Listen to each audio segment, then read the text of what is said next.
Pelaksanaan ujian nasional berbasis komputer telah memasuki tahun keempat. Beberapa sekolah hingga kini masih minim fasilitas laptop atau komputer untuk melaksanakan UNBK.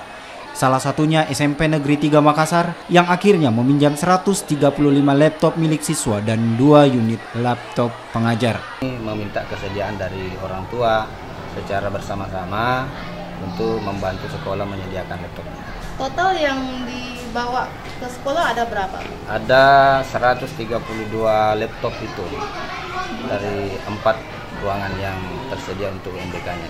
Ini yang 132 apa sudah termasuk cadangan, Pak? Belum.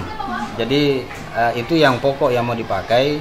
Cadangannya itu ada dipersiapkan, itu juga dari laptop guru yang disiapkan. Itu minimal dalam satu ruangan 5 laptop. Sehingga kami berharap sih sebenarnya dari pemerintah sih kalau bisa diberi bantuan untuk penyediaan itu, untuk menjadi sarana itu, karena itu sangat penting menjadi kebutuhan sekolah sekarang ini.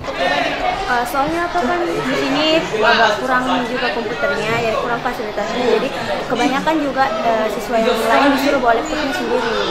Sebagai siswa sendiri untuk ujian disuruh bawa laptop, pendapat bagaimana? Apakah berat atau bagaimana? Nggak berat sih, karena cuman kan memang pada dasarnya SMP 3 tuh kebanyakan punya juga yang laptop kan untuk siswanya juga masing-masing, untuk mempercepat juga cara ujiannya bagaimana, jadi nggak berat sih kalau saya.